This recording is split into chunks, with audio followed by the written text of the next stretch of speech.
There is not a single word about a wolf on the pages I hold in my hands. The Diary of François-Antoine de Beauterne, the royal inquisitor and personal squire of His Majesty Louis XV, was discovered in 1988 by restorers of the Cathedral of Notre-Dame de Paris. Masons busy strengthening the northern buttress niche in the sacristy stumbled upon a walled-up hiding place about half a meter deep. Inside was a lead cylindrical case with a sealed lid, the outer walls of which were scratched in Latin letters with a single phrase: Canis non est, miserere nobis, which translates to, "This is not a dog, have mercy on us."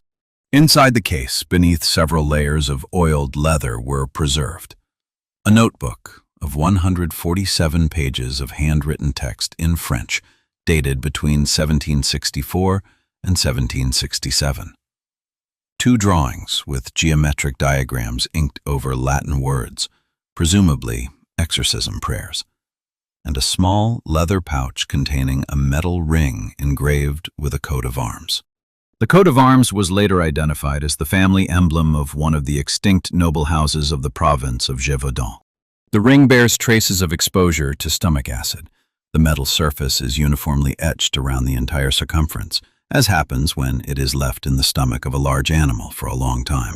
French academic archives refused to accept the collection. The official response from the National Library of France, dated 1990, stated that the document was apocrypha of a religious nature of no historical value. However, the original was immediately withdrawn from circulation and transferred to the closed collection of the Vatican Apostolic Library.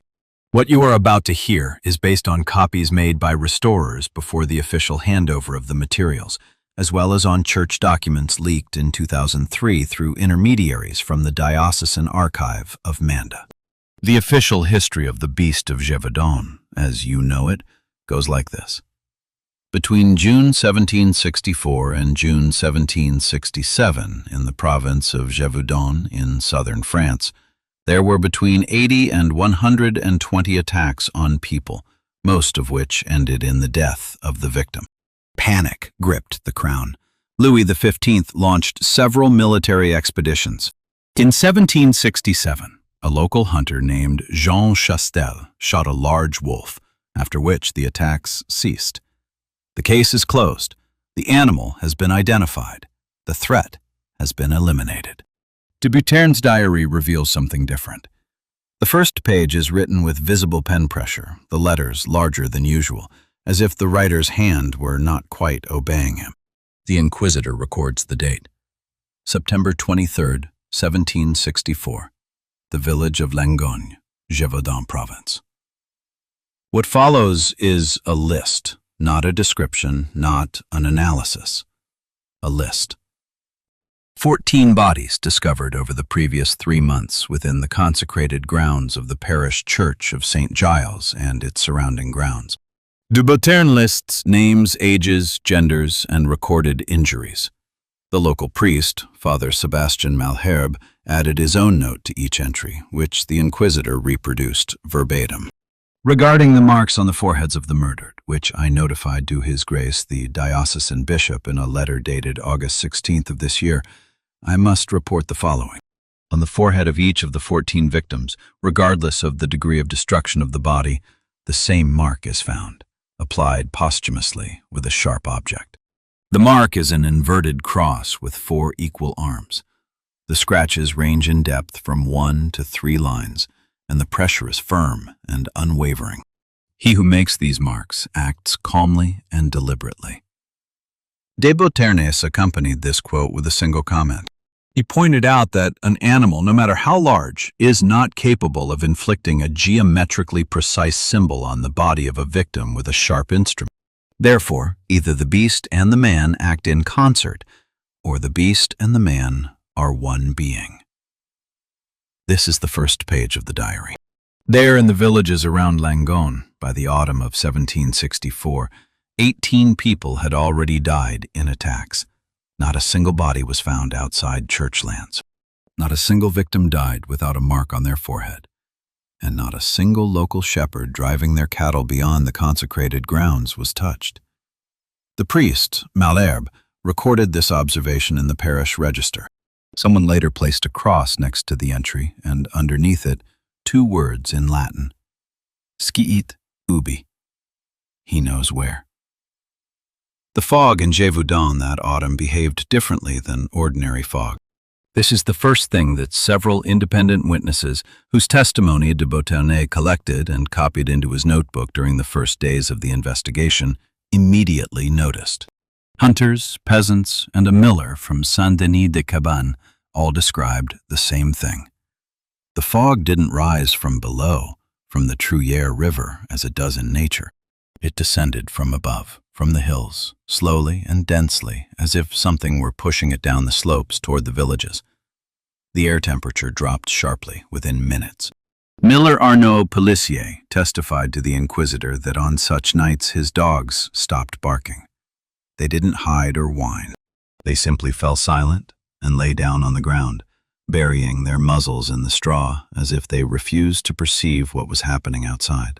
The night from the 15th to the 16th of October, 1764, was included in de Boternay's diary as a separate entry, preceding all the other testimony. The Inquisitor didn't receive it himself. He recorded the story of 3 hunters from the village of Pomerol, brothers Guillaume and Pierre Tardivon, and their neighbor, Louis Grange. All 3 came to see the priest of Malherbe the following morning. The priest considered what he had heard serious enough to immediately write a letter to the diocese. It was this letter that later became one of the documents that was included in the church's secret records. De Botern recounts the hunter's testimony as follows. The 3 men named set out on a night hunt for wild boar along the ridge of a hill northwest of Pomerol at about 10 o'clock in the afternoon. The moon wasn't full that night, but the fog cast a strange, diffused light, enough to move about. About halfway to the top of the hill, Guillaume Tardivon stopped and motioned for the others to freeze. He heard a voice. Not an animal howl, not a human voice, but something in between, rhythmic and measured like a prayer spoken aloud. The hunters took cover behind the rocks and began to watch. De Botern then writes down what the 3 men saw, clearly choosing his words with the care of a man who understands that what he has written will remain a document. In an open clearing near an old chestnut tree stood a figure at least 8 feet tall. The figure's hind limbs had a structure different from that of a human. The knee was directed backwards, like that of an ungulate animal. The forelimbs were raised, palms up, in a pose that Guillaume Tardivon, a pious man, described as a mirror image of the pose of prayer. The figure's head was turned toward the sky. From the creature's throat came the same rhythmic sound that the hunters had heard before they saw it. Louis Grange, who was closest to the others, later told the priest that he had managed to make out individual words. The words were French. They were pronounced with the correct pronunciation of a person of educated origin, which Grange particularly emphasized, since he himself could barely read and felt the difference between peasant and lordly speech acutely. Grange refused to recall the content of his words. He only said that it was a prayer, and that they weren't praying to God. The Tardivon brothers and Grange retreated from the hill so as not to disturb the branches. According to de Botern's recording, none of the 3 ran. They walked away slowly, one after the other, in complete silence for about 20 minutes until they reached the road. Guillaume Tardivon later attributed this not to courage, but to instinct. He realized that any sudden movement would be heard. De Boternay recorded his words without editing. It heard us from the very beginning. I'm sure of it. It simply allowed us to escape. De Boternay accompanied the hunter's testimony with his own analysis. The Inquisitor noted several details that he considered key. First, the creature stood on its hind legs and occupied an open, unprotected place on a hill. That is, it was not hiding or hunting. Second, the rhythmic pronunciation of words in correct French excludes the animal origin of the sound. Third, the choice of night. The 15th of October, according to the old church calendar, falls on a day which de Botern designated with only one phrase in Latin, without deciphering it for a possible reader. The phrase roughly means, The day the veil between prayer and its answer is thinned. By this time, the death toll had reached 23. The last to be found was a 12-year-old girl from the village of Laccio. Her body was found at dawn on October 16th on consecrated ground near the church porch. The inverted cross on the forehead was marked with the same certainty as on all the previous victims. That same night, Priest Malherbe locked the church from the inside and did not open it for 3 days. The letter arrived at Versailles on October 29th, 1764. It was delivered by a courier who rode non-stop from Mende to Paris in 4 days, wearing out 2 horses in the process. Louis XV received the report during his morning reception. The contents of the letter have not reached us in the original, but de Bottonay reproduces a summary of it in his diary from the words of the royal secretary who was present at the reading. The diocesan bishop of Mende described what was happening in Gévaudan as a phenomenon that went beyond the competence of secular authorities and normal military order. He used the word possession, but he applied it not to a specific person but to the area as a whole. He also reported that the local priest had recorded the repetitive ritualistic nature of the murders and that the nature of the marks on the victims' bodies clearly indicated an organized satanic act, rather than the chaotic attacks of a wild animal. Louis XV, according to his secretary, read the letter to the end in silence. Then he ordered de Botton to be summoned immediately. François-Antoine de Botton, at that time, held the position officially known as Royal Squire for the Affairs of Faith. In practice, this meant the following. He was the man the crown sent to where something was happening that could not be written about in official reports. Over the previous 12 years, he had conducted 8 investigations in different provinces of France. The diary does not specify what exactly he was investigating, but de Botton mentions these expeditions in passing, with the same reserve of a man accustomed to working with material that is not subject to public disclosure. Judging by one phrase he uttered in connection with the Gévaudan affair, at least 2 of the 8 investigations ended in the death of some of the personnel accompanying him. The Inquisitor received the royal mandate on November 1st, 1764. De Botton recorded the terms of his appointment with characteristic precision. The following powers have been delegated to me. Command of a detachment of 32 dragoons of the Royal Horse Regiment under Captain Jacques Dupré. The right to requisition any property within the province of Gévaudan without prior agreement with the local authorities. The right to conduct a closed investigation without notifying the civil court, and a separate mandate from the Holy See transmitted through the nuncio to perform the rite of exorcism in the event that the nature of the threat is recognized by me as infernal. The king received me personally. The audience lasted about a quarter of an hour. His Majesty asked no questions about methods. He asked only one question. Could this be stopped? I replied that it depended on the nature of what we were dealing with. De Botton's detachment set out from Clermont-Ferrand on November 12th and arrived in Gévaudan 8 days later in heavy snowfall. The Inquisitor immediately requested all available materials from the priest Malherbe and the local chief of gendarmerie. De Botton describes his first meeting with the curé briefly and precisely.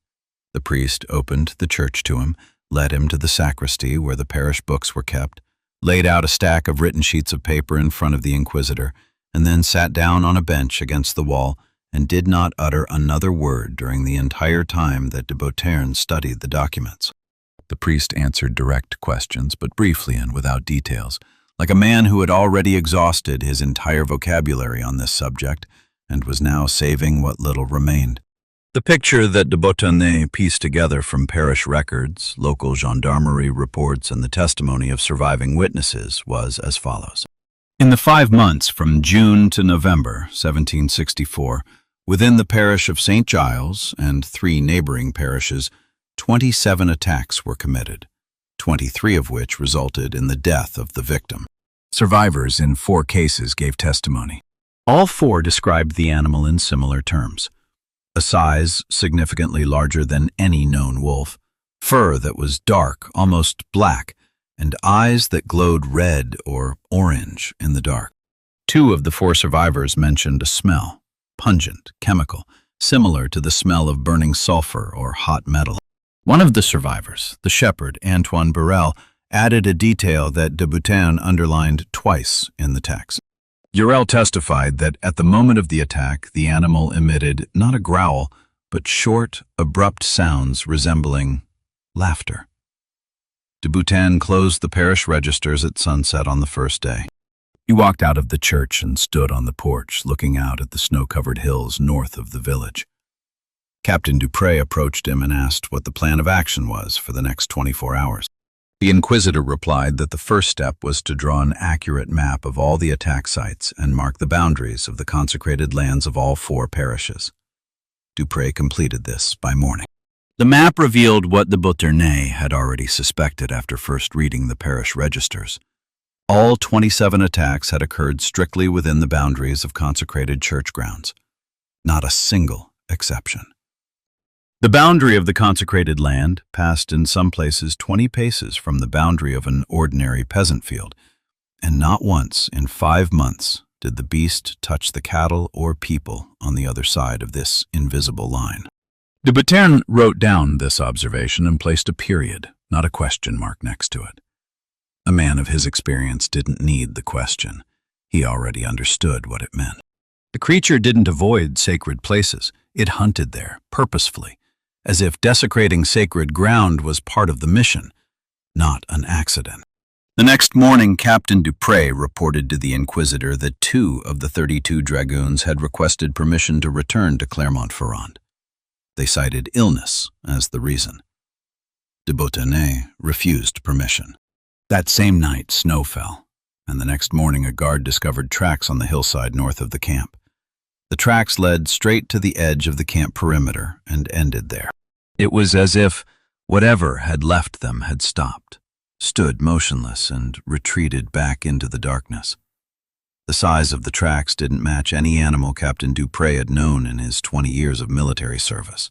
The transformation took less than a minute. De Boutin recorded it with the precision of a man who has forced himself to look when his whole being was screaming to look away. The ambush was set on the 3rd night after the detachment's arrival, November 24th, 1764. De Boutin chose the site himself, a small clearing on the northern slope of the Besser Hill within the consecrated lands of the parish of Saint-Gilles, about 300 paces from the outer houses of the village of Le Chaux. It was here that the body of the last victim was found, 2 weeks ago. The Inquisitor positioned the dragoons in a semicircle around the edge of the clearing, 3 behind each cover, with orders not to move or fire without his command. Captain Dupre took up position next to de Boutin behind the broad trunk of an old beech tree. The muskets were loaded. The fuses were not lit. The light and smell of burning flax could frighten the beast prematurely. They waited for about 3 hours. De Boutin recorded that at about 1 o'clock in the morning the air temperature dropped sharply and for no apparent reason. He could tell by his breath. The steam from his mouth had become thicker and had begun to form frost on the collar of his cloak faster than was natural for a November night. The fog began to rise from the ground, or rather descend from above the slope, as the hunters from Pomerol described. There was no sound in the fog. The forest around the clearing fell silent, including the wind. The man emerged from the forest, from the oak grove to the north. De Boutin describes him with the precision of a court reporter describing evidence. A man of about 45 years old, tall, broad-shouldered, in a dark blue waistcoat with silver buttons, high leather boots, without a headdress. The clothes are expensive, metropolitan style, completely inappropriate for a November forest at 3 o'clock in the morning. The man walked at a measured pace across the clearing, not looking around, like a man walking through his own home. De Boutin examined the face. Large features, a high forehead, a calm and detached expression like that of a man engaged in an internal monologue. No rush, no wariness. Captain Dupre reached for his musket. De Boutin stopped him with his hand. The man stopped in the middle of the clearing. He lowered his head and stood motionless for a few seconds, as if listening to something underground. Then he began to undress, slowly, methodically, without any sign of madness or fever. He took off his waistcoat, folded it carefully, and laid it on the snow. He took off his shirt. He took off his boots. All his movements were precise and calm. When he straightened up, de Boutin saw a dark line running along the man's spine, like an old scar or tattoo, from the base of his skull to his lower back. Then the sound began. De Boutin did not find an exact comparison for it and wrote about it directly. He described it as a sound that was both internal and external, as if a person's bones were breaking all at once, but each individual crunch was distinct and distinguishable, like a dry branch underfoot. The man did not shout. He threw back his head and opened his mouth, but instead of a scream, a long, low hum came from his throat, which de Boutin compared to the sound of an organ pipe in the lowest register, only lively and uneven. The spine arched backward at an angle impossible for the human body. The shoulders slid up and out, widening.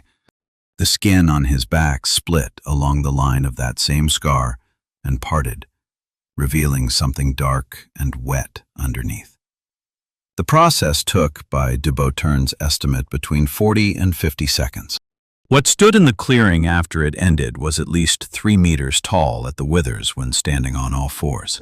The hind limbs were more massive than the forelimbs and had a reverse bend in the knee joint, like that of a large ungulate. The forelimbs did not end in paws in the usual sense. The fingers were long, with clearly distinguishable joints, similar to human ones, only twice as large. De Boutin describes the wool as black, but not in the usual sense of the word. He writes that it absorbed the light of the torch, which one of the dragoons nevertheless lit out of shock, without giving off any reflection, as if the wool consisted of a material for which light did not exist. The head was large, with an elongated muzzle and erect ears. The eyes glowed. De Boutin describes the color of the eyes as red, but specifies not a reflected red, like the glow of animals' eyes in torchlight, but a natural red, coming from within, even and unblinking, like coals in a fireplace a second before they go out. The creature stood in the clearing, motionless. It was looking toward the beech tree behind which de Boutin and Dupré were hiding. The Inquisitor writes that at that moment he realized with complete clarity it had known about the ambush from the very beginning. It hadn't entered the clearing because it hadn't noticed the 32 people around it. It came out because he didn't care. Captain Dupré gave the order to open fire. Part 5. The first volley was fired by 7 muskets simultaneously. De Boutin counted the shots. The distance from the nearest dragoon position to the center of the clearing was about 20 paces. At that distance, a 17-millimeter musket ball would pierce a 2-inch thick oak plank. All 7 shots struck the creature's torso. De Boutin saw it clearly. With each impact, the dark fur quivered as if struck by a fist, the body shifting backwards for a split second under the impact. The hits were real. The bullets hit their targets. The creature didn't fall. It didn't even change its position. It stood for a second after the volley, as if waiting for more, then slowly lowered its head and looked at its side. De Boutin writes that at that very moment, someone among the dragoons quietly uttered the name of the Virgin Mary, not as a prayer, but as a reflex, like a man who had been struck and hadn't had time to consider his reaction. Smoke was coming out of the wounds, not blood. De Boutin emphasizes this and repeats it twice as if anticipating that this detail will be the first to be disbelieved. Thick, dark smoke, almost black, slowly rose from 7 openings in the creature's side and shoulder. Along with the smoke came a smell. De Boutin describes it as the smell of burning sulfur mixed with something organic, like a burnt hornshoe, only many times more intense. Several dragoons in the nearby positions later complained of itchy eyes and sore throats that lasted for several days after the ambush. Their wounds heal. De Boutin watched this process for about 20 seconds while the dragoons reloaded their muskets. The edges of the entry wounds converged slowly and unevenly, as if living tissue were moving beneath the fur, filling the wound from within. There was no blood or serous fluid, only smoke and a smell, growing fainter as the wounds closed. By the time Captain Dupree ordered a second volley, there were no traces of the first hit left on the creature's body. A second volley of 12 muskets was fired. The result was identical to the first. After the second volley, the creature moved. De Bottin records the direction of its movement, not toward the forest, not in a retreat, straight to the dragoons' positions. The Inquisitor describes the creature's gait as disproportionate to its size. It moved quickly, but not like a running beast, with visible effort and increasing pace. It accelerated smoothly and silently, as if the increase in speed did not require any additional effort from it. At the same time, de Bottin notes a particular detail that will later figure prominently in his analysis. Footprints were left in the snow beneath the creature's feet. They were deep, 12 to 15 centimeters of depression, with a weight that would correspond to such a depth. But between the tracks, there were sometimes gaps, too long for a step and too short for a jump. It was as if, at certain points in its movement, the creature hadn't touched the ground at all. The Boterns ordered a third point-blank volley. 8 muskets fired from less than 10 paces. The creature paused for a second, swayed, and began to smoke again. Then it straightened up again. Then de Bottin did something that wasn't stipulated by any military regulations. He ordered the dragoons to shoot accurately at the head. The next 4 shots hit the skull. 1 bullet entered precisely between the eyes. De Bottin saw the moment of impact and saw how the creature's head was thrown back by the impact. A lead ball emerged from the back of the skull along with a cloud of dark smoke and fell into the snow. De Bottin approached the spot later, after the creature had retreated into the forest. He picked the bullet up from the snow and examined it by torchlight. The ball was intact, undamaged, as if it had passed through empty space rather than through bone and flesh. There was no blood or traces of organic tissue on its surface, only a thin, dark, oily coating that left a sulfur-scented residue on the fingers. De Bottin wrapped the bullet in a handkerchief and put it in his pocket. Captain Dupree, standing nearby, asked the Inquisitor what he thought had happened. De Bottin replied that lead was harmless to the creature. Dupree asked what was harming her then. De Bottin replied that he didn't know yet, but intended to find out before the next full moon. There were 11 days left until the next full moon. That night, the creature did not immediately go into the forest. De Bottin heard it for about another hour. Movement between the trees along the edge of the clearing, heavy footprints in the snow, occasionally that same low organ sound from the darkness. Then everything went silent. In the morning, the guards found 18 lead balls neatly laid in a row on the snow at the edge of the camp. The creature collected all the bullets fired at it and returned them. Of the 32 dragoons who entered the ranks at Besser Field, only 26 remained alive by dawn on November 25th. De Bottin does not describe the moment of the breakthrough in detail. He records its outcome with the same meticulous precision with which he recorded everything else, and it is precisely this dryness that makes the pages almost unbearable to read. 6 dead. Names, military ranks, the nature of the injuries. De Bottin wrote this down in the morning, in daylight, and his hand, judging by the change in pressure on his pen, was steady. He didn't allow himself a single unnecessary word. The breakthrough came after the 3rd volley, when it became clear that lead wasn't stopping the creature. Some of the dragoons on the left flank broke formation and retreated into the trees. It was a mistake. De Bottin writes that the creature reacted to the movement immediately, just as an experienced hunter reacts to its prey's attempt to change position. It turned to the left flank and went there quickly, without hesitation, clearly choosing those who were moving and not those who stood still. De Bottin records a detail he calls in his diary a circumstance that required immediate theological explanation. The creature didn't kill everyone. Of the 12 dragoons on the left flank who broke formation and retreated into the trees, 6 were killed within minutes. 6 survived. De Bottin interviewed the survivors the following morning and recorded each one's testimony. He was looking for a common thread uniting those untouched by the creature, and he found it after the 3rd interview. All 6 survivors wore wooden crucifixes. De Beauterne verified this personally, inspecting the clothing and equipment of each of the 26 surviving dragoons. Of those who were not injured that night, 17 people had wooden pectoral crosses or icons on a wooden base. According to their comrades, none of the 6 victims wore wooden crosses. 2 of the dead wore metal medallions depicting saints, and 1 wore a silver chain without a pendant. The 3 dead soldiers were described by their comrades as non-religious and wearing no religious symbols at all. De Beauterne recorded this conclusion and added the date and time next to it.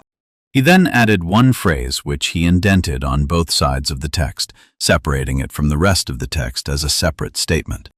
The creature not only recognizes symbols of faith, but also reacts to them as if they were a physical obstacle. This is not an animal instinct or an accident. This means that we are dealing with something that possesses knowledge of the nature of consecrated objects and experiences a conscious aversion to them. In other words, it is something capable of fear. After the morning inspection of losses, Captain Dupree approached de Beauterne with a question about further actions.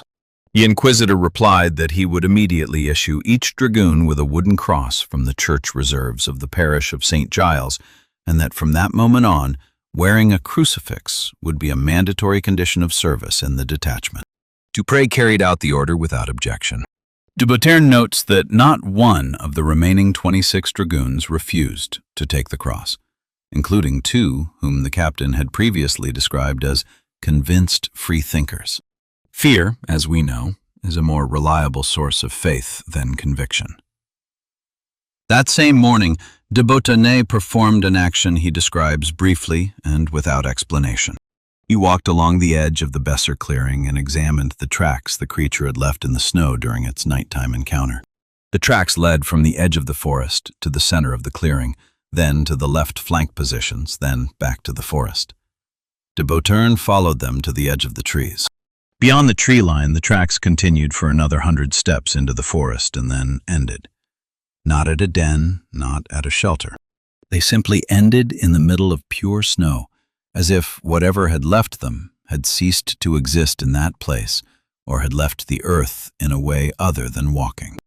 De Beauterne examined the snow around the last tracks.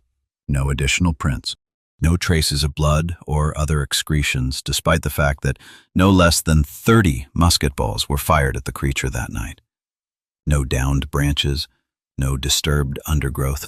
There were only 7 oily dark spots on the snow, located around the last track about a meter away from it, forming an irregular circle. De Beauterne took a sample of one spot on the tip of his knife and sniffed it. It smelled of sulfur. He returned to camp without telling anyone what he'd found. On the same day, the 25th of November, news arrived from the village of Chaudirac, located 4 leagues to the northeast.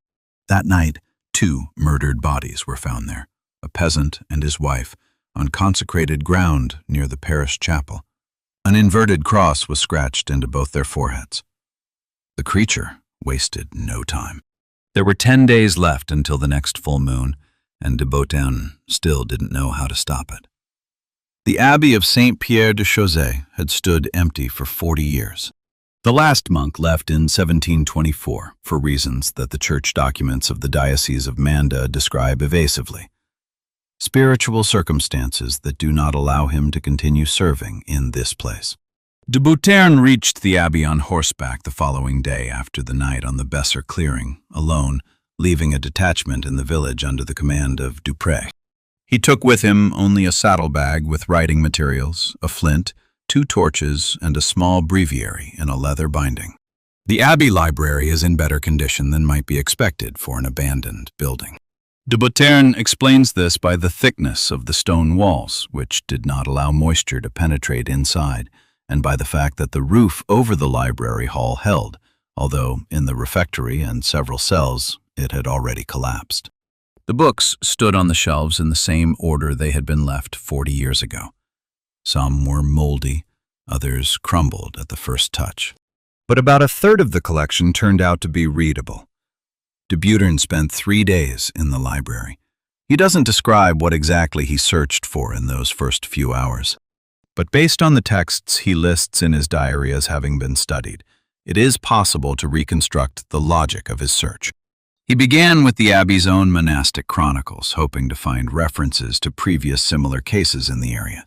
He found several records dating back to the 16th century of nightly wanderings of the evil spirit in the surrounding woods, but the records were brief and lacked details useful for investigation. He then moved on to theological texts on the nature of possession and demonic embodiment.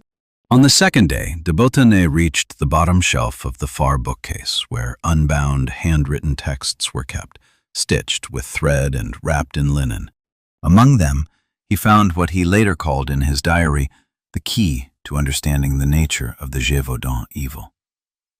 The manuscript had no title page and was unsigned. De Bouttern dated it to approximately the mid-17th century based on the nature of the handwriting and the usage of words. It was a detailed description of a ritual known to the author of the manuscript by its Latin name, which literally translated meant summoning through blood and renunciation. De Bouttern does not reproduce the content of the ritual in its entirety in his diary, limiting himself to a brief summary of its structure and consequences. This restriction, judging by the text, was a conscious decision of the Inquisitor. He directly indicates that the full description of the ritual should not be recorded in a document that could fall into the wrong hands. From what de Bouttern did record, the following emerges. The ritual described in the manuscript represents a voluntary act of soul transfer in exchange for physical transformation. The initiating party of the rite, that is, the one who accepts the obligations in exchange for the gift, must be a person of noble birth, since, as the author of the manuscript asserts, only aristocratic blood contains a sufficient concentration of what he calls the substance of will necessary for the stable embodiment of the demonic nature. The transformation occurs in accordance with the lunar cycle, reaching its fullness on the night of the full moon, when the boundary between the earthly and infernal worlds thins to the point that the demonic nature can transcend the human shell. The rest of the time, the bearer of the curse retains human form and intelligence, although the author of the manuscript notes a gradual destruction of the latter as we move towards each subsequent full moon. De Bouttern copied another fragment from the manuscript concerning the creature's vulnerabilities. Ordinary metal, including iron and lead, does not cause harm to the bearer of the curse in a transformed state, since the demonic nature ensures the regeneration of damaged tissue due to the infernal substance. The only metal capable of interfering with this regeneration is silver, consecrated in accordance with the rites of the Church, since silver, by its very nature, is a metal hostile to darkness, and consecration adds to this nature a spiritual sanction against which the infernal substance has no defense. A bullet made of such silver reaching the heart of the bearer of the curse at the moment of transformation breaks the connection between the demonic nature and the human shell, returning the soul to its original state, that is, to death, from which the pact kept it. De Bouttern closed the manuscript on the third day, late in the evening. He sat at the library table by the light of the last torch and, judging by the diary's text, made no notes for several minutes. Then he wrote a single sentence, summing up his 3 days in the abbey. It was brief. He knows what he's dealing with, and he knows what to do about it. It remained to be seen who exactly was bearing the curse. But before he could write the next line, a sound came from the abbey courtyard. De Bouttern describes it precisely. Heavy, leisurely steps on the stone slabs of the courtyard. 4 limbs. A long pause. Then a low organ sound, the same one the Inquisitor had heard in Besser's clearing, lasted for several seconds and ended as suddenly as it had begun. Then silence. De Bouttern remained motionless. He wrote down the time on his pocket watch, 9:30 in the evening, November 27th, 1764. Then he finished the line interrupted by the sound from the yard. The line read, "The creature knows he's here." There were 8 days left until the next full moon. The estate map landed on the abbey library table atop the parish registers the following morning. De Bouttern had requested it from the local notary on the first day after arriving in Gévaudan, but only now received it. A messenger brought a package from the village, along with a letter from Captain Dupré, in which he reported that the situation in the camp was stable, there were no losses, but 3 dragoons refused to carry out night duty and insisted on returning to Clermont-Ferrand. De Beauterne read the letter, put it aside, and unfolded the map. The province of Gévaudan in 1764 was divided among several large landowners. De Beauterne's knew about this in general terms even before leaving Versailles, but a detailed map with the boundaries of the possessions shown revealed something to him that he could not see from the reports. He spent several hours comparing the map with a previously compiled list of attack locations, marking each location with thin charcoal pencil lines. The results were unambiguous. All 29 attack sites recorded by the end of November 1764 were located within the same land belt. This belt consisted of peasant allotments and common lands, surrounding on 3 sides a vast estate belonging to one of the largest landowners in the province. De Beauterne doesn't mention his name explicitly anywhere in the diary. He refers to him with a persistent allegory, which he uses throughout the text. The owner of the northern lands. The name was later established by researchers by comparing heraldic data with the coat of arms on a ring found in the same lead case as the diary. There's no need to reveal it here. De Beauterne recorded the following observation. A comparison of the map of land holdings with the list of attacks reveals a pattern that cannot be accidental. The victims are exclusively peasants whose families have refused to give up their land to the owner of the northern lands for the past 3 years. These refusals are recorded in notarial acts. I counted 18 of them for the period from 1761 to 1764. Every family that filed at least one such act lost one or more of its members in attacks. Families who sold their land voluntarily or had no disputes with the owner of the northern lands suffered no harm whatsoever. I have not found a single exception to this rule. De Beauterne also found out the following. The owner of the northern lands was known in the province as a withdrawn and solitary man, rarely appearing in public, not receiving guests and almost never attending church services. The local priest, Malherbe, noted this last circumstance in a conversation with the Inquisitor in the first days of the investigation, but de Beauterne did not attach due importance to it at the time. Now he returned to this detail and wrote it down next to his observation about the map. The notary who delivered the map by messenger included a brief accompanying note with the package. In it, he reported that the owner of the northern lands had begun to appear in the village even less frequently in recent months than before, and that the last time he was seen in public was about 2 months ago, at the beginning of October. The estate servants were evasive when asked about their master's health. The estate gates were closed constantly, day and night. De Beauterne folded the map and put it in his saddlebag. He then wrote a letter to Captain Dupré with orders to immediately establish covert surveillance of the estate of the owner of the northern lands and record all movements in its vicinity at night. Dupré was ordered to act discreetly and not to undertake any active measures without a direct order from the Inquisitor. The letter was sent back to the village by the same messenger. De Beauterne's remained in the Abbey library for another day. He studied the church's exorcism documents, which he had brought with him from Versailles in a sealed envelope bearing the nuncio's personal seal. The documents contained descriptions of 6 documented cases of lycanthropy, recorded by church investigators in various European countries over the previous century and a half. De Beauterne read them methodically, making notes in the margins and comparing the symptoms described with what he himself had seen in Besser's clearing. There were enough similarities to leave no doubt as to the nature of the threat. But one of the 6 acts contained a detail that was not in the others, and which forced de Beauterne to reread the relevant section 3 times. The report described an incident in Flanders in 1603. The bearer of a curse was destroyed there with consecrated silver. However, the investigator who drew up the report added a special warning at the end. Let it be known to those who face such evil in the future. The bearer of the lycanthropic curse, sensing the approach of death from consecrated silver, is capable of transmitting the curse through a bite in the last seconds of life. For transmission, contact of the host's saliva with an open wound is sufficient.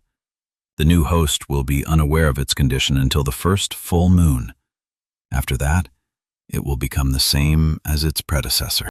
De Beauterne made a note next to this paragraph. It consisted of 3 Latin words, meaning, translated, "Remember this." There were 6 days left until the next full moon. Church silver in Gévaudan was melted down secretly at night in a forge on the edge of the village of Langon. De Beauterne negotiated with the blacksmith personally, without intermediaries. He paid from his own funds, without issuing a requisition order, which would have required official justification, and left a record in the provincial records.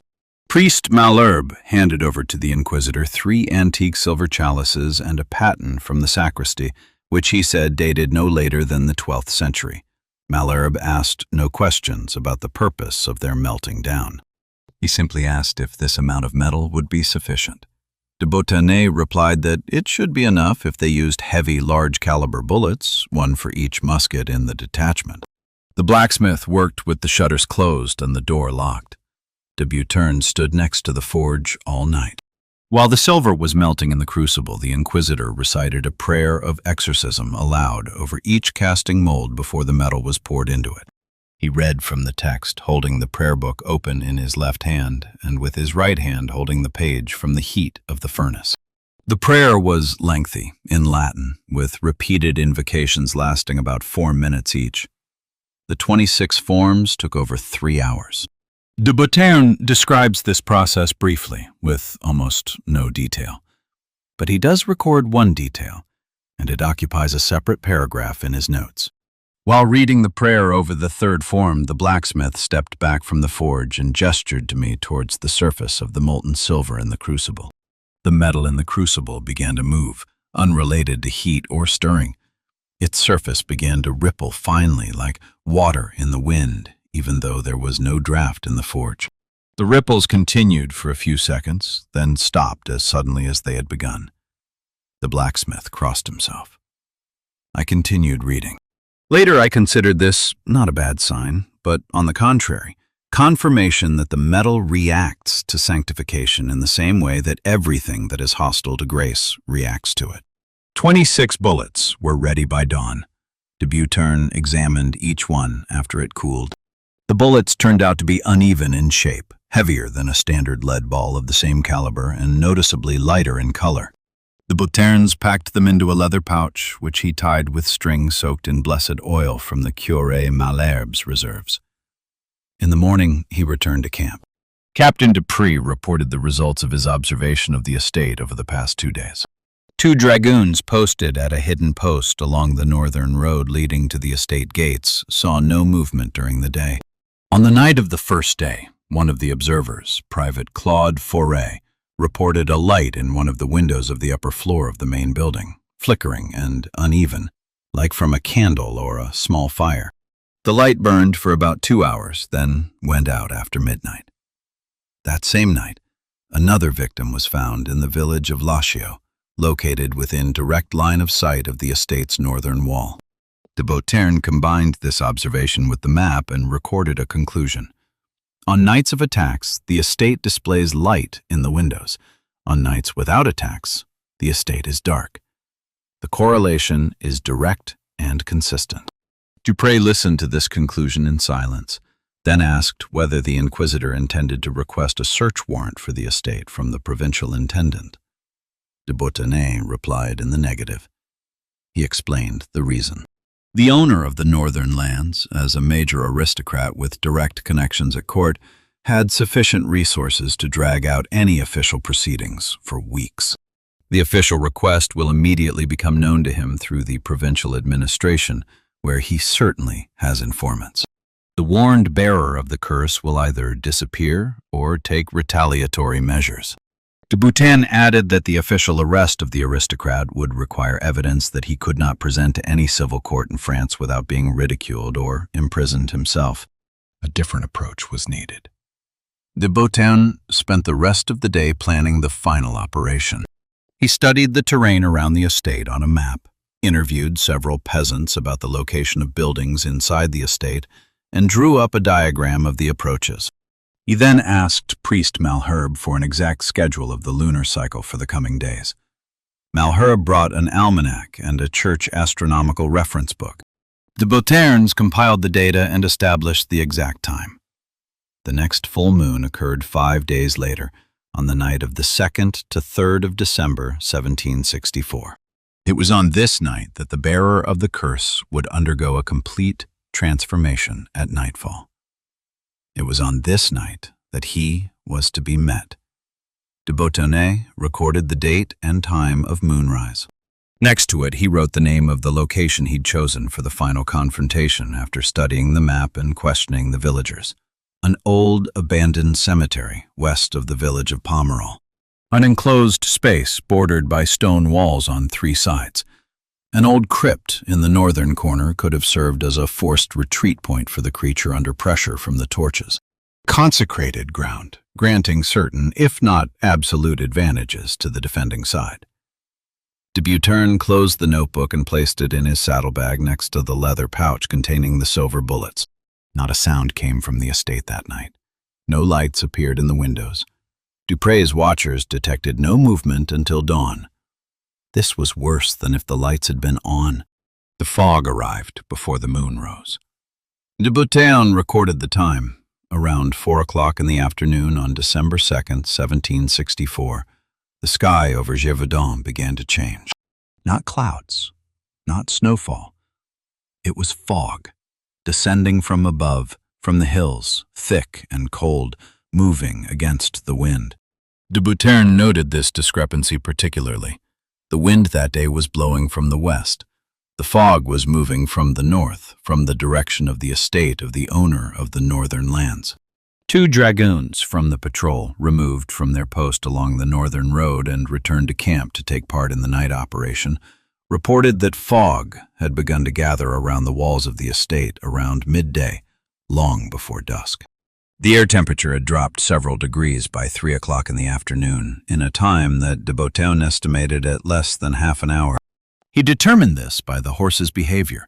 The animals began to rest and huddle together for no apparent reason, something horses do during a sudden cold snap or when they sense a large predator. De Beauternes ordered the horses to be brought into the stable and locked. He hadn't taken horses on the night mission from the very beginning. After the night in the Besser clearing, it was obvious that the creature's presence was causing uncontrollable panic in the animals. The detachment set out from the village an hour after sunset, in complete silence, without drums or trumpets. De Beauternes led the way, Captain Dupre keeping close behind. 24 dragoons advanced in a column of 2, each with a musket and 2 loaded pistols slung at his belt. Torches were not lit until they reached their positions. Each wore a wooden crucifix around his neck. De Beauternes carried a leather pouch containing silver bullets on his chest, under his cloak, on the same cord as his own pectoral cross. The cemetery of the village of Pomerol was located on a small hill to the west of the outer houses, enclosed by a low stone wall. De Beauternes had been here 2 days ago, in daylight, surveying the positions.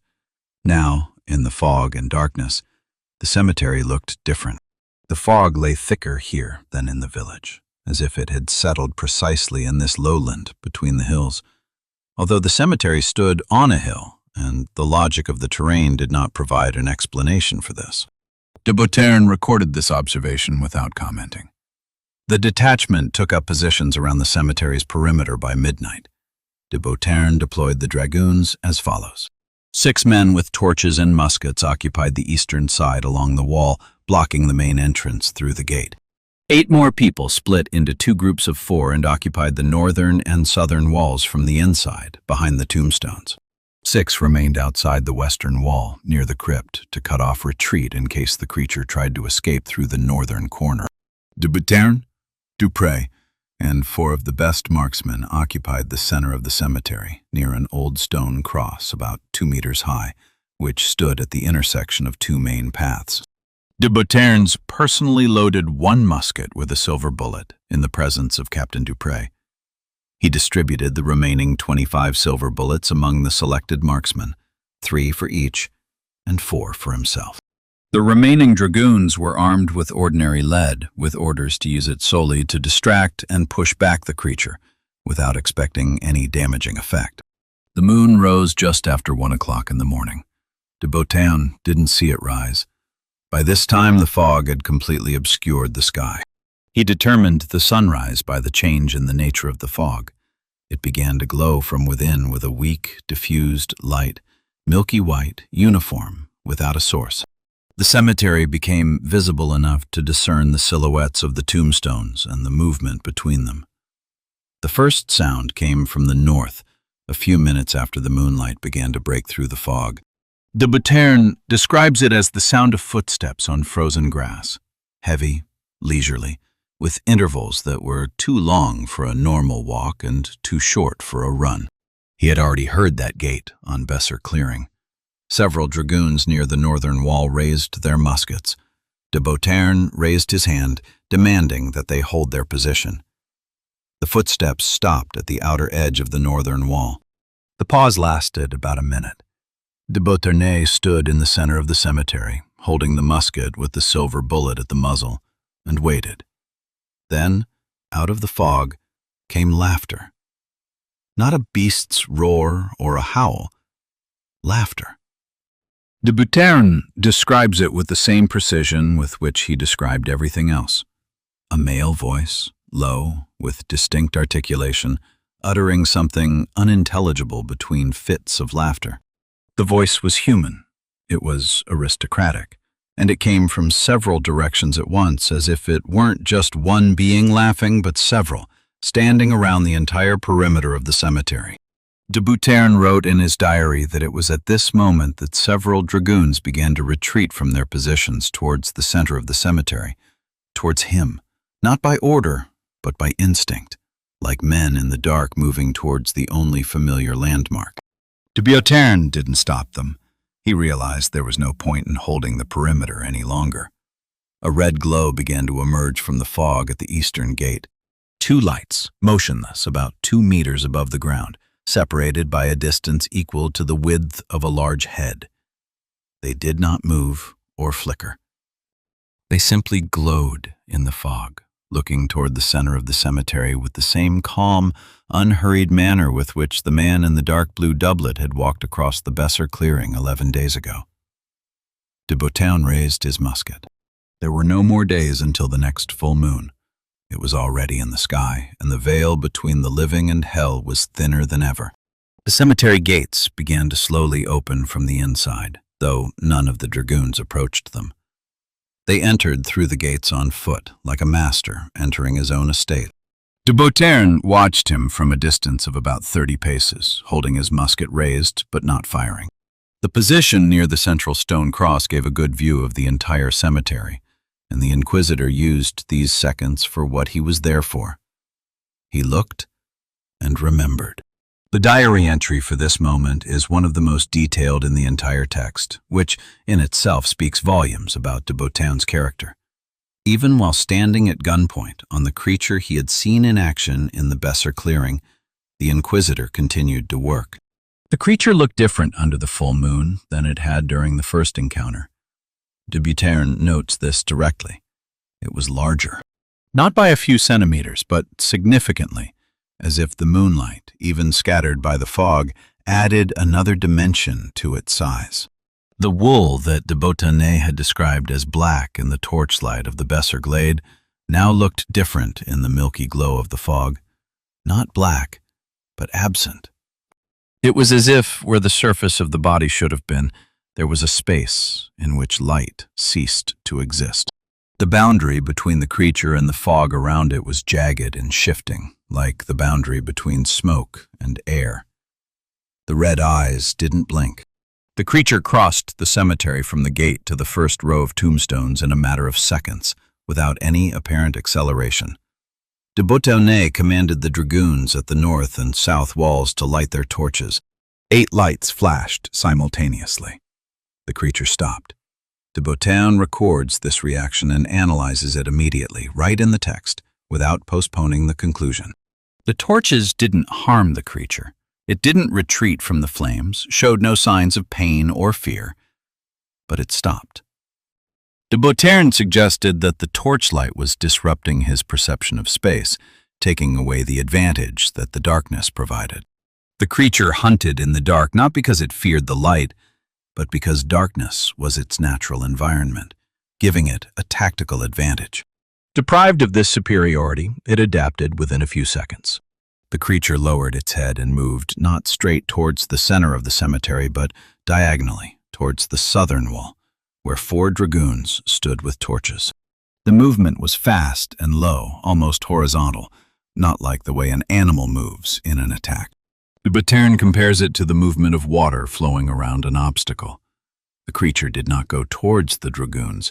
It flowed between the tombstones, using every cover, as if it knew the location of every stone in this cemetery by heart. Captain Dupree ordered a volley. 8 muskets, regular lead. The result was the same as at Besser Clearing. Hits, smoke, instant regeneration. But Gévaudan records one difference from the first encounter. In the clearing, after the volleys, the creature stood motionless, demonstrating indifference to the lead. Here, it didn't stop. It continued to move through the volley, like a man moving through the rain who has no time to seek shelter. The bullets didn't stop it. They irritated it. 2 dragoons at the south wall dropped their muskets and fled. Gévaudan doesn't condemn them in his diary. He merely records the fact and its consequences. The creature reacted to the runners immediately, as any predator reacts to the movement of its prey. It turned toward them and accelerated. Gévaudan shouted an order to stand still, but of the 2 who had started running, only one heard and stopped. The other continued running toward the east gate. Gévaudan doesn't describe what happened to this man next. He only records his name. Private Etienne Maurice, 23 years old, from Clermont-Ferrand, and the date next to it. The remaining dragoons retreated to the center of the cemetery, huddled around Gévaudan and the stone cross. Torches were held high. The creature stopped 20 paces away near a row of tombstones and froze again. The red eyes moved slowly from one face to the next, as if the creature was counting the remaining ones. Then it laughed. Gévaudan describes this laughter in detail because it was in it, according to him, that the greatest part of the horror he experienced that night was contained. Not the creature's size, not its speed, not its immunity to lead. Laughter. Because the laughter was recognizable. Gévaudan heard similar intonations at Versailles, in the staterooms, among people who laughed at those who stood below them in rank. It was the laughter of a man who knows the outcome of a situation is predetermined, and that it is predetermined in his favor. The creature was mocking. Gévaudan looked down at the musket in his hands, then raised it and aimed at the center of the creature's chest. The range was sufficient for a confident shot. A silver bullet lodged in the barrel. The prayer of exorcism recited over each casting mold. Consecrated metal from 12th century chalices.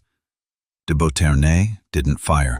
He lowered his musket and ordered the dragoons with torches to begin moving forward towards the creature in a tight line, step by step, forcing it with fire towards the northern corner of the cemetery, where the crypt stood. He realized he had to shoot point blank, not because he could miss at 20 paces. Because the Abbey manuscript spoke of the vulnerability of the heart, and Gévaudan was not sure that, given the demonic anatomical structure of the creature, the heart was located where it is in humans. There was no way to miss. There might not be a second chance.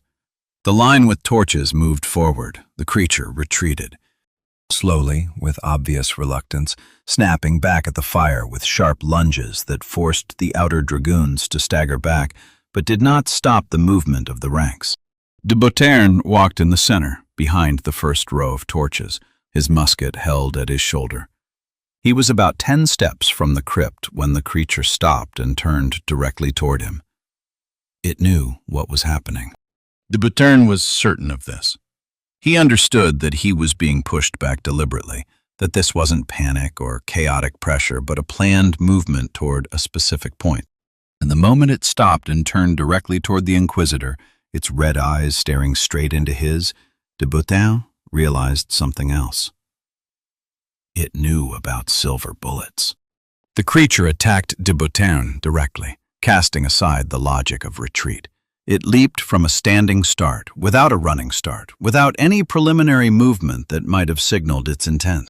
It simply stood 10 steps away from the line of torches, and the next second, it was already in the air, covering the distance with one movement, like a felled tree falling. De Beauterne managed to do the only thing that was possible.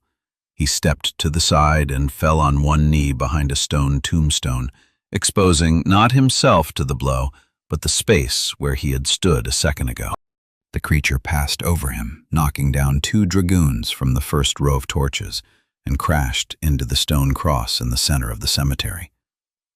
The cross held. De Beauterne noted this separately. An old stone cross about 2 meters high, which had stood in this cemetery for at least 150 years, did not fall or crack when struck by a creature weighing several hundred pounds, which de Beauterne estimated. The creature recoiled from him with the same movement de Beauterne had observed before when it came into contact with wooden crucifixes. Not a reaction of pain, not fear. A sharp, involuntary jerk, like a hand jerking away from hot metal before the mind can even register the burn. The 2 downed dragoons rose. One of them lost the torch, the other held onto it. De Beauterne rose from behind the tombstone and found himself 7 paces from the creature, closer than he'd planned. The musket was in his hands, loaded and cocked. The creature stood by the stone cross facing the Inquisitor and did not move. Red eyes stared at him from a height of 3 meters, unblinking, level, without the laughter de Beauterne had heard a few minutes earlier. De Beauterne raised his musket. The creature leaped again, but not at him. It leaped at the dragoon nearest him, holding a torch, Private Henri Lebeau, who stood to the right and slightly behind the Inquisitor. De Beauterne understood the calculation immediately. The creature was eliminating the lighting. Without torches, the ranks will fall apart. The dragoons will flee. The darkness will return to the creature the tactical advantage it lost when the fires were lit. De Beauterne shouted orders for Lebeau to fall, but the dragoon reacted slower than the creature's movements. Captain Dupré fired his pistol point-blank into the creature's flank as it leaped. Pure lead. The creature wobbled in the air from the impact, and that was enough.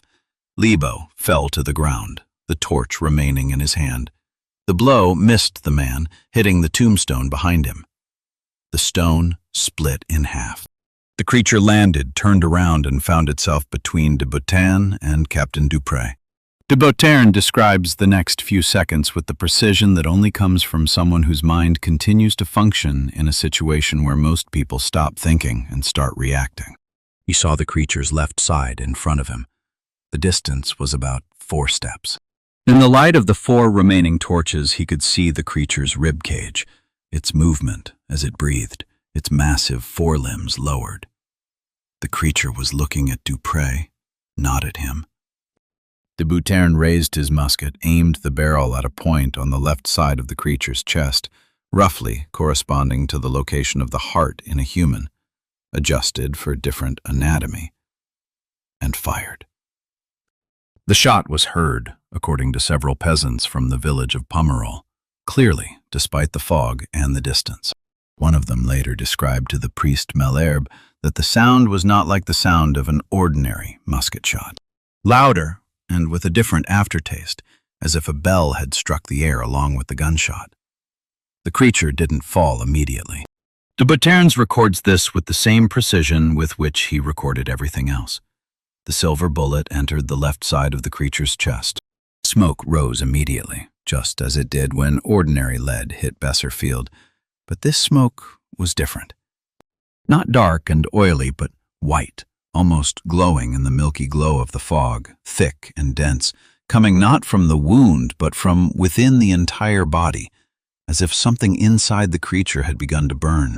The creature straightened up, slowly, very slowly, like a man rising from a powerful blow and not yet realizing the extent of his injuries. Its forelimbs spread apart. The head fell back. From the creature's throat came a sound which de Beauterne describes at greater length than any other sound in his diary, because he could find no exact analogy for it, and went through one after another rejecting each as insufficient. In the end, he wrote the following. It was not the roar of an animal, nor was it the cry of a man. It was something that included both of these sounds at the same time and, in addition, contained something else, something third, for which I have no word in the living language.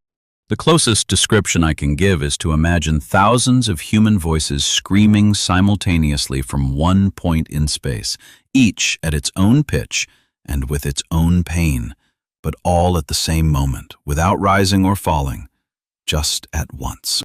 A few seconds of this sound, then silence. The dragoons at the walls knelt. De Beauternay stood. White smoke rose from the creature's body, thicker and thicker, obscuring its outline. The dark fur that had absorbed the light began to shed. De Beauternay describes this process as the reverse of what he saw in Besser clearing on the night of the transformation. Not a growth, but a retreat. The body's mass diminished. Its proportions shifted. Its limbs shrank. Its height declined. When the smoke cleared enough for its outline to become visible again, a man lay on the ground near a stone cross. De Beauternay approached him with a torch. He described what he saw in 2 sentences without embellishment. Before me lay the naked body of a man of about 50, of large build, with a high forehead and characteristic facial features that I immediately recognized from the portrait I had seen in the notary's office in Langen. This was the owner of the northern lands. He was dead. There was no bullet entry wound on his chest. Only a small dark burn about an inch in diameter at the point of impact, from which a thin white smoke with the smell of burning sulfur was still rising. De Beauternay knelt beside the body and examined it by torchlight. The body was cold. Not cold from the December air, but cold in a different way, evenly and deeply, as happens with a body that has not had warmth for a long time. De Beauternay wrote that touching the dead man's skin reminded him of touching the stone of an old church in winter. The cold was not superficial, but came from within. Captain Dupré stood nearby and silently looked at the body. Then he asked the Inquisitor what they would do next. De Beauternay didn't answer immediately. He continued to stare at the dead face of the owner of the northern lands. Then he rose, slung his empty musket over his shoulder, and announced the only necessary action: a secret autopsy. Immediately, here, this very night, before dawn. The fog began to thin for the first time that evening.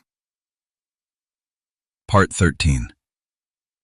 The autopsy was performed in the crypt by the light of 6 torches before dawn. De Beauternay was not a surgeon. He was an inquisitor with 12 years of experience working with material that official medicine refused to recognize as its subject. During these 12 years, he had to do things that were not covered by any university course, and he had to do them on his own because bringing in witnesses was impossible. The autopsy of the owner of the northern lands was precisely such a thing. De Beauternay took the instruments from the camp doctor under the pretext of extracting a bullet from the body of a dead soldier. The doctor asked no questions. 4 dragoons carried the body into the crypt. De Beauternay followed. Captain Dupré stood at the entrance outside with orders not to let anyone in and not to allow any of the detachment to approach the crypt closer than 20 paces. Dupré carried out the order, and only de Beauternay saw what was happening inside. The diary entries for this part of the night take up about 8 pages. This is the longest continuous section of text in the entire notebook. Judging by the change in his handwriting, de Beauternay wrote it slowly, reconstructing the details from memory after returning to Paris. The pen pressure on these pages is uneven, and the lines are slightly slanted, as happens with someone writing quickly, trying not to lose a detail. The first thing he noted concerned body temperature. Upon initial examination, the body was uniformly and deeply cold, as I described above. After about half an hour in a closed room of the crypt with 6 burning torches, the body temperature did not change. This is impossible under natural circumstances. The human body, when in a warm room, begins to gradually equalize its temperature with the surrounding environment immediately after death. The body of the owner of the northern lands did not do this. Half an hour later, it remained as cold as the stone beneath it. Gévaudan began to open the abdominal cavity. He describes his actions with the precision of a protocol, without intonation, like a person giving testimony. Incision, examination, sequential examination of the organs. He describes most of them briefly. No deviations from the normal structure were found, with the exception of the general dryness of the tissues, which Gévaudan compares to the tissues of a body that has lain without burial for several days in dry air, although the body was alive several hours ago. Then he reached the stomach. Gévaudan described the stomach as abnormally enlarged, hard to the touch, with walls that were an unnaturally dark color on the inside. He opened it. The contents of the stomach are described in detail and without abbreviations in the diary because Gévaudan understood that it was this part of the records that constituted the only physical evidence of the nature of the crimes of the owner of the northern lands, evidence that could be presented if presentation were possible. The first thing he extracted was gold. Gévaudan described several small metal objects, partly digested, partly retaining their shape. Stomach acid left uniform etching marks across their entire surface. Gévaudan examined each piece by torchlight, turning it over in his fingers, and wrote down what he saw. The first item, a pectoral cross on a piece of chain, low-grade gold, the size of a thumbnail, with a rough engraving on the back. The engraving is partially destroyed by acid, but 3 letters, presumably initials, are legible. Second item, an oval medallion depicting a saint, presumably St. Michael, gold, about an inch in size. The third item is a fragment of a chain without a pendant, gold, about 3 inches long. The fourth item is a small ring, suitable for a child's finger, without engraving, gold. Gévaudan removed 7 objects from the stomach. He wrote down a description of each, then placed them all in a leather pouch vacated by the use of silver bullets. He tied the bag and put it in his coat pocket. Then he wrote a single sentence, separating it from the list of items with a blank line above and below. All items are child-sized body jewelry. Among the victims of attacks recorded in the parish registers of the priest of Malherbe are 8 children aged 6 to 12, 7 objects in the stomach. One child was found without a piece of body jewelry that his mother said he wore all the time. The acid etching of the surface of the objects indicates a long period of exposure to a gastric environment, which corresponds to the time of death of children, according to parish records.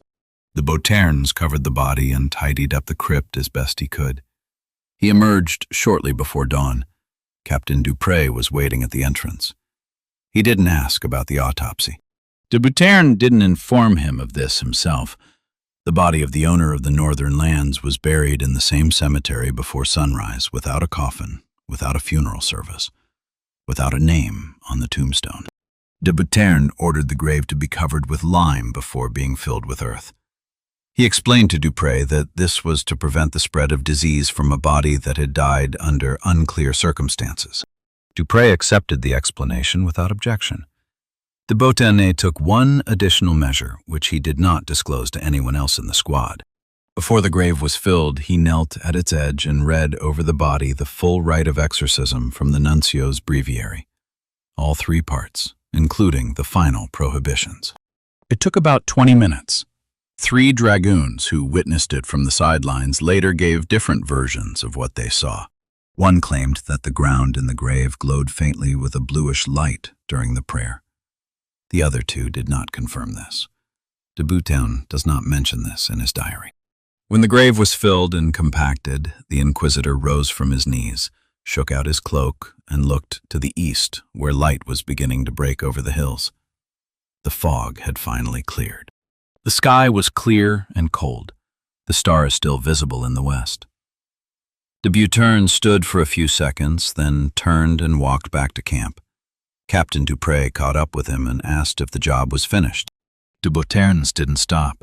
He replied as he walked without turning around that the matter was finished as far as could be finished. Dupré didn't understand this answer and didn't ask again.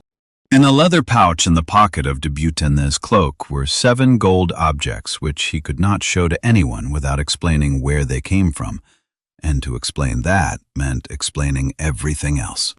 Everything else couldn't be explained. The ring was found in the cemetery on the 4th day after the battle. De Bouterne re-examined the bodies of the 6 dead dragoons with the camp doctor, drawing up an official casualty report to be sent to Versailles.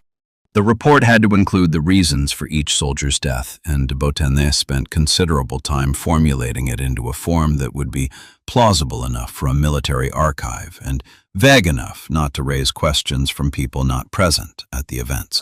Ultimately, all 6 were recorded as having died in an encounter with a large predator during an operation to protect the province's population. Technically, this wasn't a lie. While examining the bodies, de Boutonnais discovered a small lacerated wound on the right arm of Private Etienne Maurice, the same dragoon who had fled and been overtaken by the creature at the eastern gate of the cemetery. The wound was located on the inside of the arm, between the wrist and elbow, and was of a nature incompatible with a blow or cut.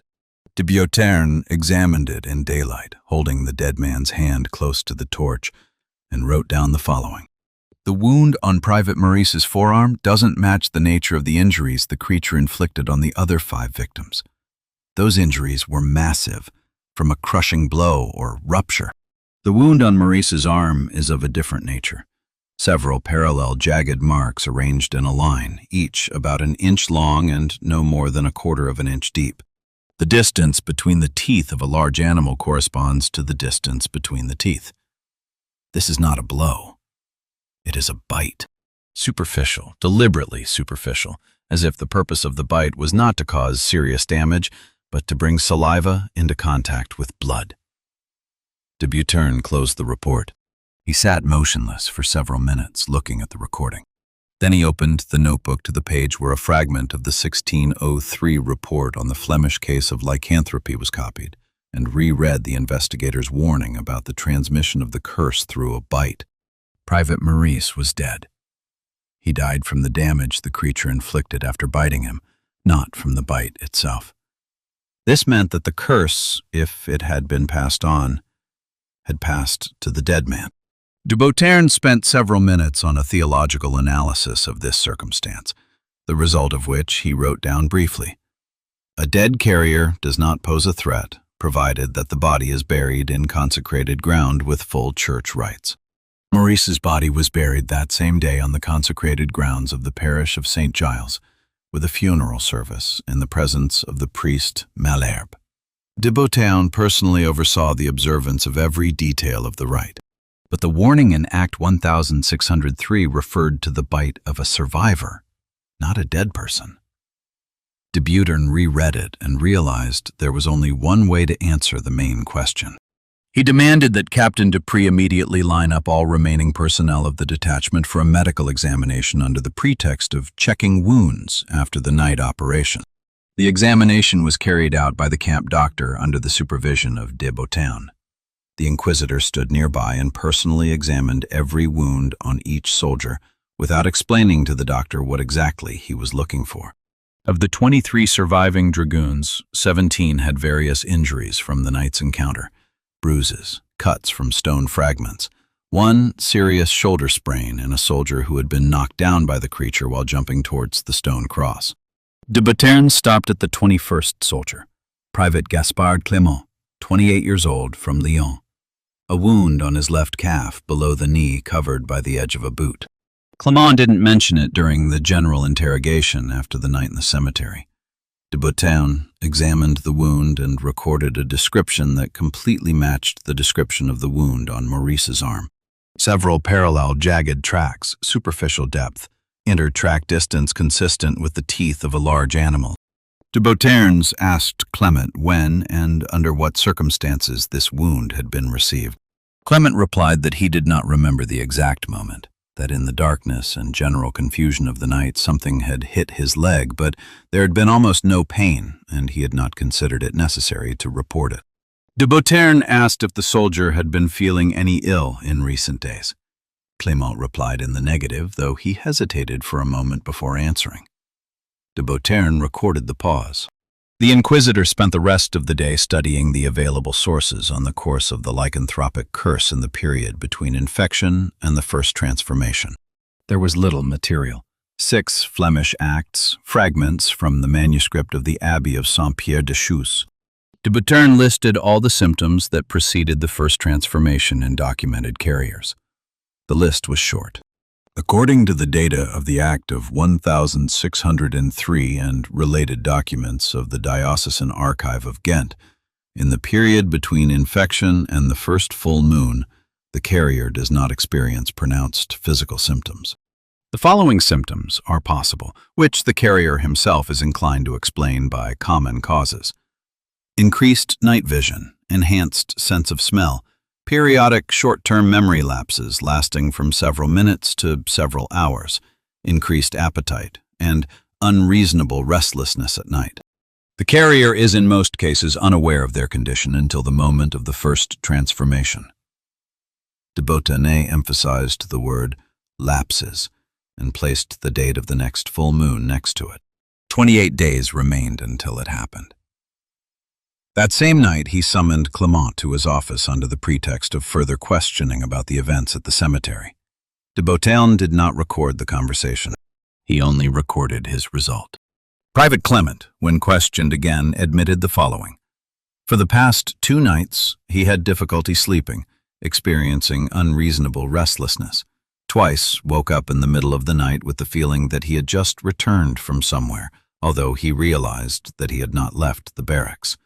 And one morning, he found dried mud on his boots, although he had cleaned them the previous evening and had not left the barracks since. Clement explained this by saying that he was probably sleepwalking. He didn't seem worried. De Boutin closed the notebook and sat for a long time in the darkness of his room in the village house where the detachment was staying. Then he opened it again and wrote down a problem that needed to be solved within the next 28 days before the next full moon. The problem consisted of 2 parts. First, to find out if there is a way to reverse the lycanthropic curse in a living host without harming them before the first transformation. Second, determine what to do if such a method doesn't exist. De Boutin spent another 4 days studying available sources.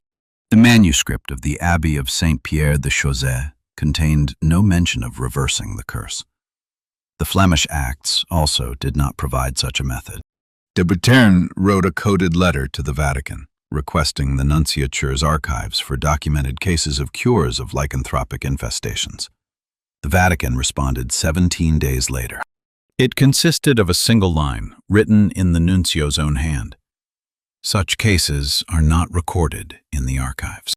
De Boutin received his answer that same day, when Private Gaspard Clement reported to Captain Dupré that he had a severe headache and that the previous night he had woken up in bed again in his street boots, although he did not remember going out. There were 11 days left until the next full moon, and de Boutin realized he couldn't avoid the second part of his task. But it was then that he heard something else. From the window of his office in a house on the edge of the village, at 10:30 in the evening, with the shutters closed and in complete silence, de Boutin heard a howl. He recorded the time, direction, and character of the sound. The howl came from the north, from the hills. It lasted about 20 seconds and stopped abruptly. De Boutin sat motionless for a few more minutes, listening. There was nothing else. He stood up, walked to the window, opened the shutter a few centimeters, and looked north. The hills were dark. The moon was not full. Nothing was visible.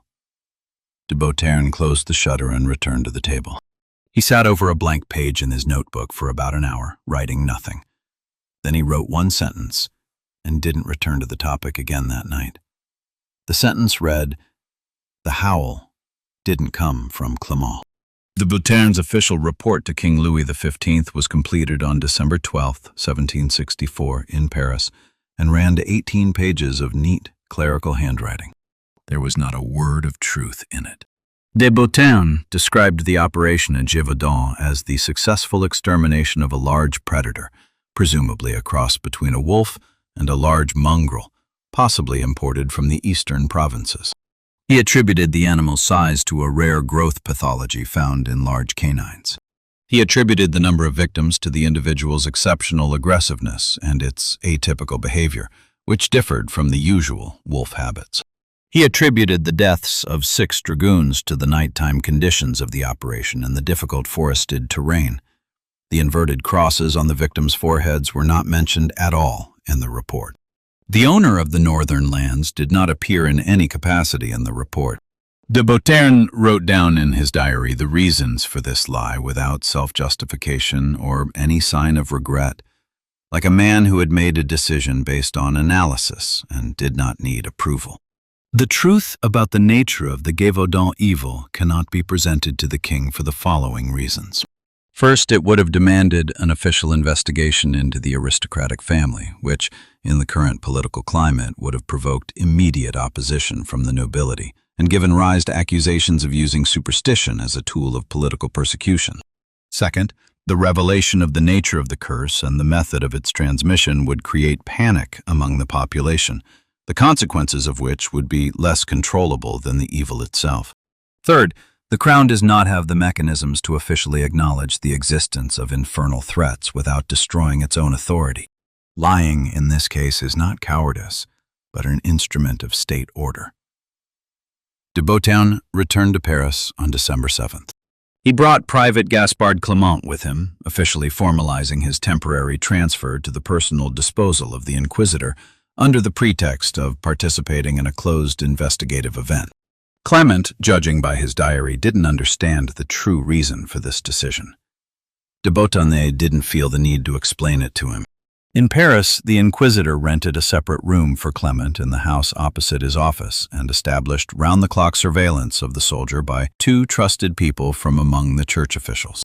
Clement lived freely in this room, going out into town and visiting taverns. There were 7 days left until the next full moon when de Beauterne recorded the observer's last observation. According to the supervisor's report, the ward has left his room between midnight and 3 o'clock in the last 3 nights, returning each time before dawn. His nocturnal movements were reconstructed from observations. All 3 nights, the man wandered toward the Bois de Boulogne. Upon his return, his clothes bore traces of mud and pine needles. The client himself never mentioned these exits in his daytime conversations with supervisors.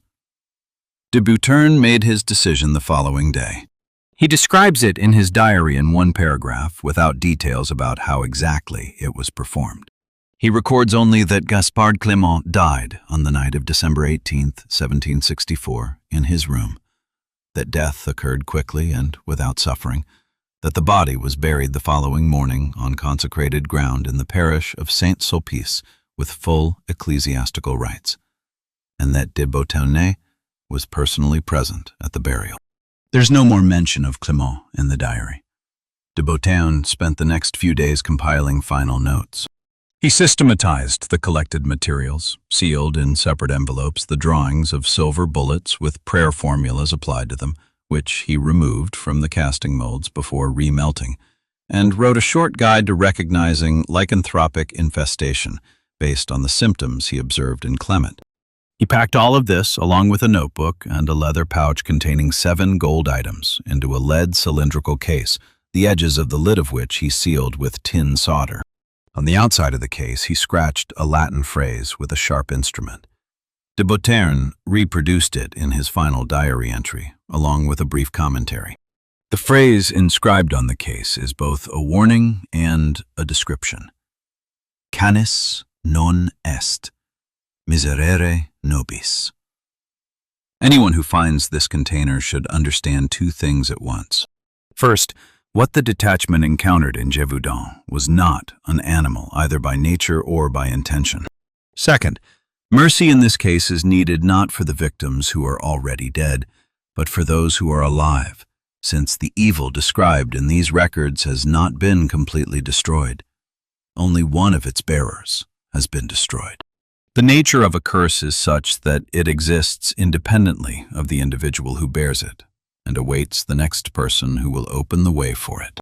De Beauterne's walled up the case in a niche of the northern buttress niche of the sacristy of the Cathedral of Notre-Dame de Paris on December 23, 1764, at 3 o'clock in the morning, alone, without witnesses. He chose this place deliberately, the cathedral as the most powerful focus of consecrated space in the city, the northern niche as the least visited part of the building, 3 o'clock in the morning as the time of least likelihood of outsiders being present. The last entry in the diary is dated the same day, December 23rd, but was made in the morning in the Inquisitor's office. De Bottin wrote that the work at Gévaudan was as complete as it could be, that the official story would be as he had laid it out to the king, the great wolf destroyed, the threat removed, that the real story will remain in a lead case in a niche in the cathedral until someone who needs it finds it. He wrote that he didn't know when this would happen and that he had no reason to believe it would happen soon. Then he wrote the final paragraph. Judging by the nature of his handwriting, his hand was steady. Last night, around 1 o'clock in the morning, I heard a howl. It was coming from the northeast, presumably from the direction of the Bois de Vincennes. It wasn't the howl of a street dog, nor was it the howl of a yard dog from the outskirts of Paris. I'd heard the sound in Gévaudan often enough to recognize it unmistakably. The howl lasted about 30 seconds. Then it stopped. I sat motionless at this table for about another half hour. During this time, I determined the following. Private Clement is buried. The owner of the northern lands is buried. Of the 32 dragoons who set out from Clermont-Ferrand in November, 23 returned to their regiments. I don't know their exact state of health. I don't know if any of them have clean boots by morning after the past nights. I've sealed everything I know into the stone of the cathedral, which will last longer than any of us. That's enough. I have nothing more to write down. At this point, the diary ends. The attacks in Gévaudan, according to official chronicles, continued until 1767 and ceased after a local hunter, Jean Chastel, shot a large wolf. French historical archives still classify the case as closed. The name of the owner of the northern lands in the official documents of the province of Gévaudan for the period from 1764 to 1765 appears in notarial records twice, in October 1764 as a party to an unfinished land transaction, and in January 1765 as a person declared missing by the estate manager. The 7 gold objects from the leather pouch were transferred, along with the rest of the contents of the case, to the Vatican Apostolic Library in 1988. Their fate after that is unknown. 1988. Restorers discovered the case in December, shortly before Christmas. Work was halted for 3 days while the materials were handed over to church authorities. During these 3 days, 2 of the 4 restorers who had opened the niche took unscheduled sick leave. One of them, Pierre Lacroix, aged 42, resigned from the cathedral's restoration service in February 1989 without explanation. According to Parisian municipal registers, he moved to an apartment in the 18th arrondissement of Paris, where he lived alone. According to the same records, in April 1989, Lacroix's neighbors filed a noise complaint with the police at night. They described the noise in the same way, the howling sound.